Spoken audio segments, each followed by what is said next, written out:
Assalamualaikum warahmatullahi wabarakatuh. Dalam kesempatan ini saya akan menyampaikan modul ajar yang menjadi bagian dari program Sekolah Penggerak.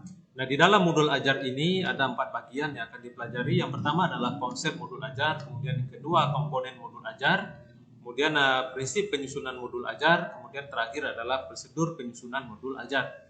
Nah, dalam kesempatan ini saya akan mencoba menyampaikan 2 bagian. Yang pertama yaitu konsep modul ajar dan komponen modul ajar. Nah, konsep modul ajar yaitu adalah modul ajar adalah sejumlah alat atau sarana, media, metode, petunjuk, dan pedoman yang dirancang secara sistematis dan menarik. Kemudian modul ajar merupakan implementasi dari ATP atau alur tujuan pembelajaran yang dikembangkan dari CP atau capaian pembelajaran dengan profil pelajar Pancasila sebagai sasarannya. Kemudian modul ajar disusun sesuai dengan fase peserta didik, mempertimbangkan apa yang akan dipelajari dengan tujuan pembelajaran dan berbasis pada perkembangan jangka panjang. Kemudian di sini guru perlu memahami konsep mengenai modul ajar agar proses pembelajaran lebih menarik dan bermakna. Nah, komponen modul ajar itu terdiri dari 3 bagian. Ada informasi umum. Nah, di informasi umum itu memuat yang pertama identitas sekolah, kemudian kompetensi awal, profil pelajar Pancasila, sarana dan prasarana, target peserta didik, kemudian modul pembelajaran yang digunakan. Nah, kemudian yang kedua, komponen inti di sini memuat tujuan pembelajaran, pemahaman bermakna, pertanyaan pemantik, persiapan pembelajaran, asesmen, pengayaan dan remedial, kemudian refleksi peserta didik dan guru. Kemudian terakhir itu ada lampiran. Lampiran itu memuat ada LKPD atau lembar kerja peserta didik, kemudian ada bahan bacaan guru dan siswa, glosarium, kemudian daftar pustaka. Nah, kita akan pelajari modul ajar itu ada informasi umum. Di informasi umum itu ada identitas modul, di sini ada nama penyusun, institusi dan tahun disusunnya modul ajar. Kemudian jenjang sekolah harus ada, kemudian kelas harus ada, kemudian alokasi waktunya, berapakah alokasi waktu yang digunakan. Nah, kemudian kompetensi awal adalah pengetahuan atau keterampilan yang perlu dimiliki siswa sebelum mempelajari topik tertentu. Nah, kompetensi awal merupakan ukuran seberapa dalam modul ajar dirancang. Nah, kemudian ada profil pelajar Pancasila. Di sini merupakan tujuan akhir dari suatu kegiatan pembelajaran yang berkaitan erat dengan pembentukan karakter peserta didik.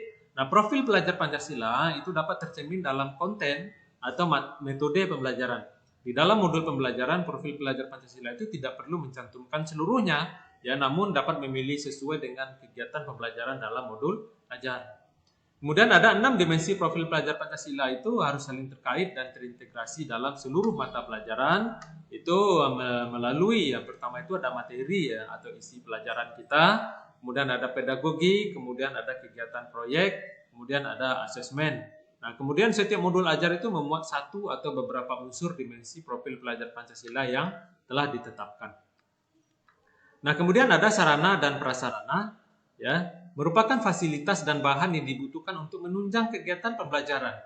Sarana merujuk pada alat alat dan bahan yang digunakan, sementara prasarana itu termasuk materi dan sumber bahan ajar yang relevan yang digunakan dalam kegiatan pembelajaran. Nah, kemudian ketersediaan materi itu disarankan mempertimbangkan kebutuhan peserta didik, baik dengan keterbatasan ataupun dengan kelebihan. Kemudian teknologi termasuk sarana dan prasarana yang penting untuk diperhatikan dan juga dimanfaatkan agar pembelajaran dapat menjadi lebih dalam dan bermakna.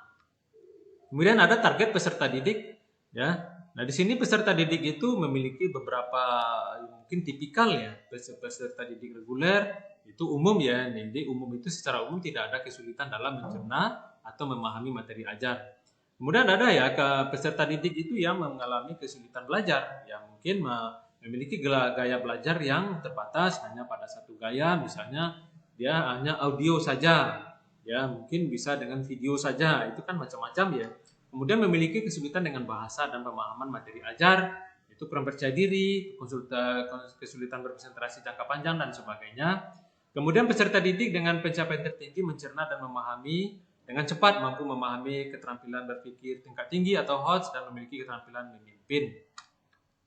Nah, kemudian dalam komponen modul ajar itu yang kedua itu adalah komponen inti Di komponen inti itu ada tujuan pembelajaran. Nah, tujuan pembelajaran itu harus mencerminkan hal-hal yang penting dari pembelajaran.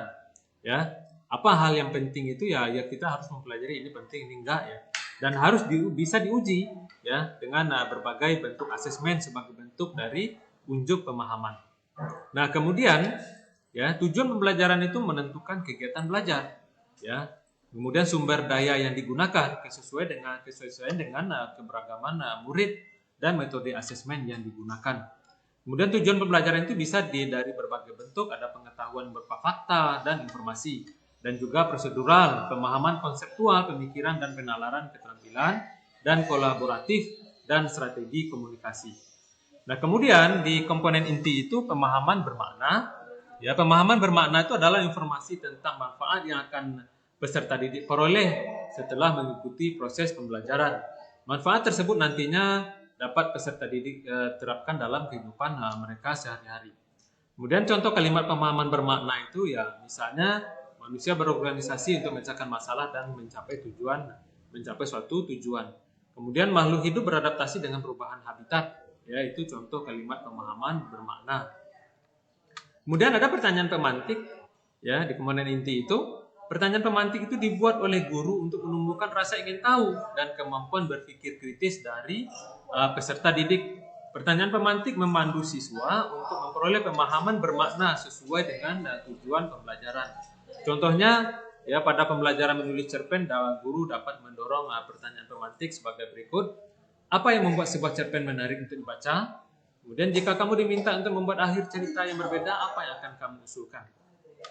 Kemudian di komponen inti itu juga ada kegiatan pembelajaran, ya urutan kegiatan pembelajaran inti dalam langkah-langkah kegiatan pembelajaran yang dituangkan secara konkret, ya disertai opsi atau pembelajaran alternatif dan langkah untuk menyesuaikan dengan kebutuhan belajar siswa. Nah, kemudian langkah kegiatan pembelajaran itu ditulis secara berurutan ya sesuai dengan durasi waktu yang direncanakan. Itu meliputi 3 tahap, yaitu tahap pendahuluan, ada inti, kemudian penutup, kemudian ya berbasis metode pembelajaran yang aktif. Nah, kemudian ada asesmen di komponen inti. Asesmen digunakan untuk mengukur capaian pembelajaran di akhir kegiatan. Kriteria pencapaian harus ditentukan dengan yang jelas ya sesuai dengan tujuan pembelajaran yang ditetapkan. Nah, jenis asesmen itu asesmen sebelum pembelajaran itu namanya asesmen diagnostis. Kemudian asesmen selama proses pembelajaran itu namanya formatif. Kemudian ada asesmen di akhir pembelajaran itu sumatif ya. Jadi ya penting diketahui ya ada 3 asesmen itu diagnostis, formatif dan sumatif. Nah kemudian ada asesmen itu ya bentuk asesmen yang bisa digunakan itu ya sikap atau profil pelajar Pancasila dapat berupa observasi ya, kemudian penilaian diri, penilaian teman sebaya dan anekdotal. Kemudian performa ya itu ada presentasi, drama, pameran hasil karya, jurnal dan lain sebagainya. Nah, untuk tes tertulis itu ada tes objektif, ada esai dan ganda, isian ya, kemudian jawaban singkat benar salah. Nah, kemudian ada pengayaan dan remedial.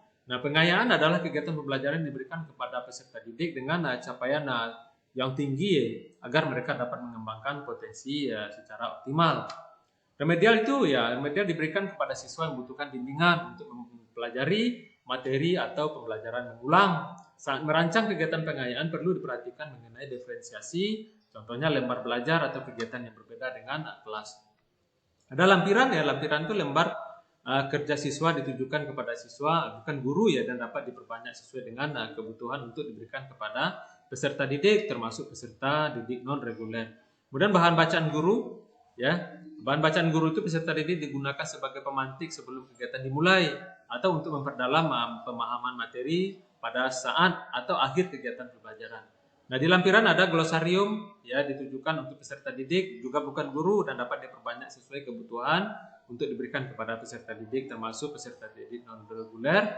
Kemudian daftar pustaka ya, daftar pustaka itu sumber-sumber referensi yang digunakan untuk pengembangan modul ajar. Ya, referensi yang dimaksud adalah sumber belajar ya, yang itu ada semuanya buku siswa, referensi majalah, koran, situs internet dan lain sebagainya. Terima kasih untuk kita semua, semoga bermanfaat. Saya sudahi dengan billahi taufiq wal hidayah. Assalamualaikum warahmatullahi wabarakatuh.